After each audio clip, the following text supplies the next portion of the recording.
নবীর পরে নবী আসতেন, আদম আলাইহিস সালাম থেকে নিয়ে ঈসা আলাইহিস সালাম পর্যন্ত নবীর পরে নবী, নবীর পরে নবী। কিন্তু আমাদের নবীর পরে কোনো আর বলেন নবীর পরে আছে? যে দাবি করবে নবীর পরে নবী আছে, কাদিয়ানীরা সেরা কাফের। কাফের কাদিয়ানী, কাদিয়ানীকে যে কাফের মনে করবে না সেও আর নবী আসবে না, আর নবুয়তের কোনো আশা নাই। অতএব এই দিন কি শেষ না কিয়ামত পর্যন্ত চলবে? এই দিন চালাবে কে? হ্যাঁ, আল্লাহর দিন তো উলামা নবীরা পরিচালনা করেছেন, বাস্তবায়িত করেছেন।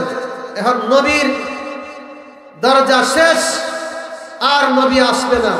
অতএব নবী আলাইহিস সালাতু ওয়াস সালাম নিজে এই দিনের দায়িত্ব অর্পণ করে গেছেন। উলামায়ে কেরাম নবীদের উত্তরসূরি হিসাবে ইলম এবং দ্বীনের দায়িত্ব পালন করবেন। সুবহানাল্লাহ। খুব মনোযোগ দিয়ে শুনেন। এই দ্বীনের দায়িত্ব, দ্বীন প্রচার, ইলমের শিক্ষা, কোরআনের শিক্ষা, সুন্নাহর শিক্ষা, এই শিক্ষার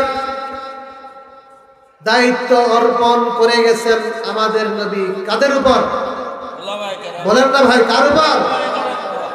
আমি তো হাদিস পড়ছি, ইন্নামাল উলামা ওয়ারাসাতুল, উলামায়ে কেরাম হইলেন নবীদের ওয়ারিস, উত্তরসূরি। আমি যদি মারা যাই, আপনি যদি মারা যান, ওয়ারিস কে হবে? আপনার ছেলে মেয়ে। আমি মরলে আমার ছেলে মেয়ে ওয়ারিস হবে।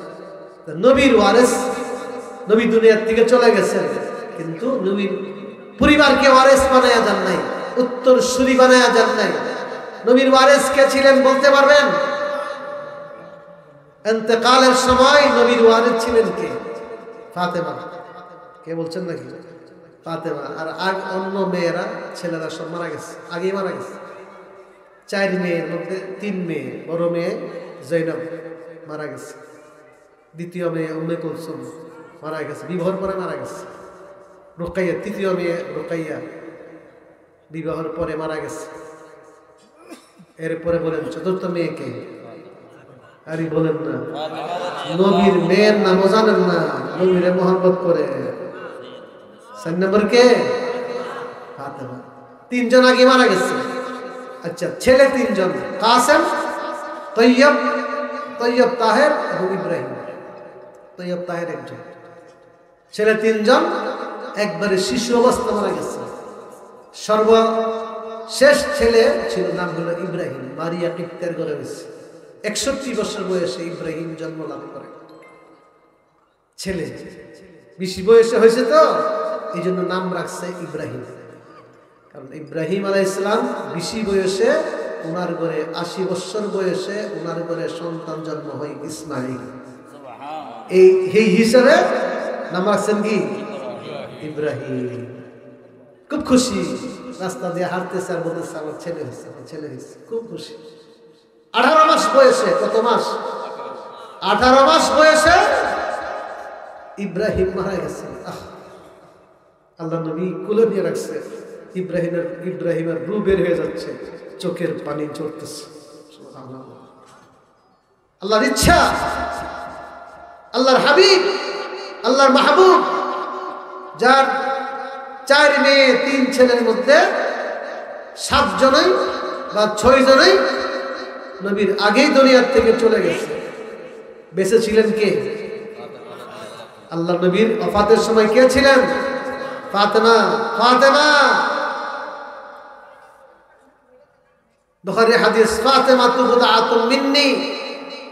ফাতেমা হলো আমার শরীরের গোশতের একটা টুকরা। এত মহব্বত করতেন ফাতেমাকে।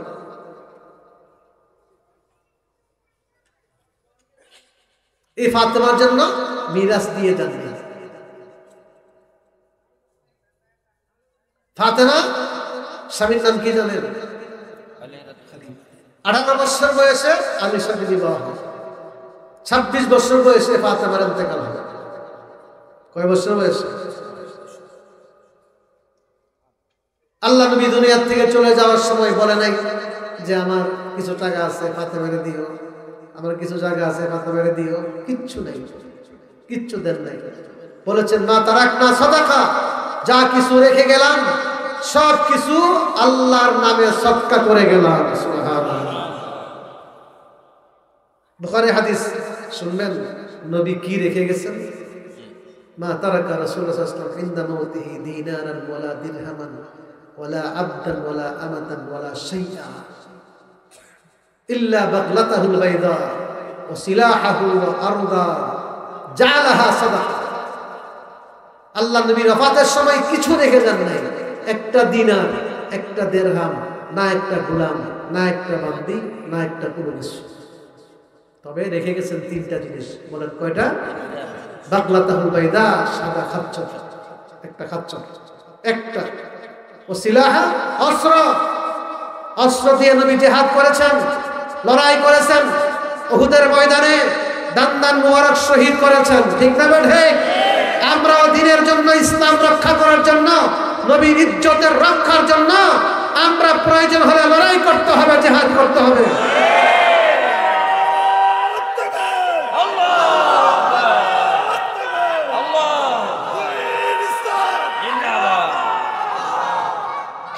বাতিলের বিরুদ্ধে লড়াই চলবে, কিয়ামত পর্যন্ত চলবে। রেখে গেছেন তিনটা জিনিস। কয়টা? একটা হলো খাচ্চর, গাদার মতো আর কি, খাচ্চর বড় সোয়ার হয়। 2 নম্বর হলো অস্ত্র, 3 নম্বর কিছু জমি। কয়টা জিনিস রাখছেন? যদি প্রশ্ন করে বলো তো নবী দুনিয়ার থেকে চলে যাওয়ার সময় কি কি সম্পদ রেখে গেছেন? ও কিচ্ছু না, শুধু একটা খাচ্চর। কারণ আমরা মারা গেলে কয়টা বাড়ি আছে, কয়টা ঘর আছে, কয়খানে জমি আছে, কয় লাখ টাকা ব্যাংকে আছে, হিসাব কিতাব চলে কিনা? জিজ্ঞাসা করে বাবা বয়স তো হয়ে গেছে, মরে তো যাইবেন, ছেলে মেয়ের জন্য কি রেখে যাচ্ছে, হিসাব কিতাব চলে কিনা? নবীর হিসাব নাই। ফাতেমার জন্য কি রেখে গেছেন? কিচ্ছু না, কিন্তু একটা জিনিস সংবাদ দিয়ে গেছেন, ফাতেমা ইন্নাকি সাইয়্যিদাতু নিসাই আহলিল জান্নাহ। বুখারীর হাদিস। ফাতেমা দুনিয়ার কিচ্ছু তোমাকে দিলাম না, একটা ছাগল, একটা উট, একটা দিনার, একটা দিরহাম, একটা কিছু দিয়ে গেলাম না, কিন্তু ফাতেমা তোমার জন্য জান্নাতের সর্দারি দিয়ে গেলাম। কিয়ামত পর্যন্ত যত নারী জান্নাতি হবে, সমস্ত জান্নাতি নারীর জন্য সর্দার হবে ফাতেমা। কিন্তু দুনিয়ার একটা টাকা আমার ফাতেমারে দিও, দেয়নি। তাহলে নবীর ওয়ারিস, নবীর মেয়ে ফাতেমা না, ফাতেমার ছেলে হাসান হুসাইন না, নবীর ওয়ারিসকে আমি সম্পদের ওয়ারিস কাউকে বানাই না, সম্পদের উত্তরসূরি কাউকে বানাই না। আমি ইলমের ওয়ারিস বানাইলাম, ইলমের উত্তরসূরি বানাইলাম, কোরআন সুন্নাহর ইলমের উত্তরসূরি বানাই গেলাম কিয়ামত পর্যন্ত আনেওয়ালা উলামায়ে কেরামদেরকে। আর কি চান? উলামায়ে কেরাম মর্যাদা আর কি চান? নবীর যে মর্যাদা, নবীর পরে নবীর ওয়ারিসের হলো মর্যাদা। কথা ঠিক না ঠিক? ফালাইসা বাইনাহু ওয়া বাইনান নাবিয়্যিনা ইল্লা দারাজাতুন ওয়াহিদা। সুজা কথা নয়।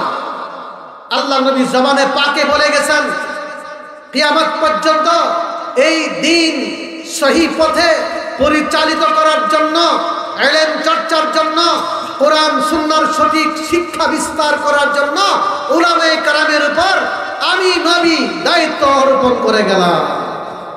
ওয়ারিস মানে কি দিয়ে গেলাম? অর্থাৎ নবী করতেন যে কাজ আলেমরা করবেন, নবী করতেন যে কাজ আলেমরা করতেন, করে না। নবীর কাজ কি? ইয়াতলু আলাইহিম আয়াতি, কোরআনের তিলাওয়াত করতেন। আমাদের মাদ্রাসাগুলির মধ্যে দিবারাত্রি কোরআনের তেলাওয়াত চলে, চলে কিনা? আবার চলে কিনা? এই যে হেফজখানায় দেখেন নতুন সংযুক্ত করা হয়েছে, পূর্ব দিকে হেফসার মধ্যে এসে দিকে রাত 4টা থেকে আপনার গ্রামের শতকরা 99 জন যখন ঘুমায় থাকে, এই 4টা বাজে তখন মাসুম বাচ্চারা উঠে আল্লাহর কালামের তেলাওয়াত করে। এই দৃশ্য পৃথিবীর কোথাও নেই। আরব দেশে দেখেন না হেফসখানা আছে, জানেন? আরব দেশের হেফজ পরে কেমনে? আসর থেকে আসা পর্যন্ত, সকাল 7টা থেকে 1টা পর্যন্ত স্কুলে পড়ে, আসর নামাজ আসর পর্যন্ত আরাম করে ছেলেরা, আসর পরে এই মসজিদে আসা হাফেজ শব্দের সাথে হেফজ পড়ে। এটা হলো সাধারণ সিস্টেম। বাংলাদেশ উপমহাদেশ, পাকিস্তান, হিন্দুস্তানে সারা দিন রাত কোরআন পড়ে, কথা ঠিক না ঠিক? আর যাই হোক, এই কোরআনের তিলাওয়াত সকাল সন্ধ্যা দিবারাত্রি বিশুদ্ধ তেলাওয়াত, আন্তর্জাতিক মানের হাফেজ তৈরি হচ্ছে। এই কওমি মাদ্রাসার হাফেজ গিয়ে সৌদি আরব বাইতুল্লাহর মধ্যে প্রতিযোগিতায় 1 নম্বর স্থান অধিকার করে, কথা ঠিক না ঠিক? খবর আছে আপনাদের? খবর আছে? কিছুদিন আগে তুর্কিস্তানে 1 নম্বর হয়েছে। এর কয়েক মাস আগে কোথায় 1 নম্বর হয়েছে? সৌদি আরব, একবারে মক্কা শরীফ বাইতুল্লাহর মধ্যে, হারাম শরীফের মধ্যে প্রতিযোগিতা হয়েছে। বাঙালির ছেলে 1 নম্বর, কওমি মাদ্রাসার ছেলে 1 নম্বর। বুঝেন? এই যে মিরপুর, এই মাদ্রাসার খদ্দে বহারি করছি গত বছর আমি। এই মাদ্রাসার ছেলে কি নাম জানে? আনাস 1 নম্বর। আরে বাবান ভাইরা চিনেন না? সরালের আনাস। কালকেও সে, আমি পরশুদিন মিরপুরে আমার সাথে মাহফিলে কোরআন তেলাওয়াত করছে। সরালের আনাস 130টা 35টা রাষ্ট্রের মধ্যে প্রতিযোগিতা 1 নম্বর হয়েছে। বলেন সুবহানাল্লাহ। মক্কা, মদিনা, সৌদি আরব, কুয়েত, কাতার সব ছেলেকে পিছিয়ে ফেলে দিচ্ছে, সব দেশকে পিছিয়ে ফেলায়া বাংলার কওমি মাদ্রাসার ছেলে 1 নম্বর স্থান কোরআন তেলাওয়াতের মধ্যে। এটাই নবীর ওয়ারাসাত, এটাই নবীর মিরাস। নবী করতেন যেই কাজ, উলামা এবং হুফাজরা করেন সেই কাজ, ঠিক না বেঠে? আর কি ওই জাকিহিম, নবীর কাজ হলো আত্মশুদ্ধি করা। আত্মশুদ্ধি, এই কাজ উলামায়ে দেওবন্দ, মাশায়েখে তরিকত করেন কি করেন না? মুরিদ হয়েছেন না? বরুণার কাছে অথবা যে কোনো হক্কানি পীরের কাছে মুরিদ হয়েছেন না? এটা তা আত্মশুদ্ধির জন্য। ওই আল্লিমুল কিতাব ওয়াল হিকমা, কোরআনের তালিম, নবীর সুন্নাহর তালিম আল্লাহ নবী দিতেন। আর এই তালিমটা এখন কারা দেয় বলেন না? এই যে ভুবন হুসানিয়া মাদ্রাসার মধ্যে উলামায়ে কেরাম কোরআনের তালিম দিচ্ছেন, কথা ঠিক না ঠিক? নবীর সুন্নাহ হাদিসের তালিম দিচ্ছেন, কথা ঠিক না ঠিক? বলেন ঠিক না ঠিক? এই যে আজকে আমরা সুন্নতের উপর চলতে পারতেছি আলেমদের শিক্ষার কারণে, ঠিক না ঠিক? তারা বলেন এটা সুন্নত, এটা বেদাত, আমরা সুন্নত পথে চলি।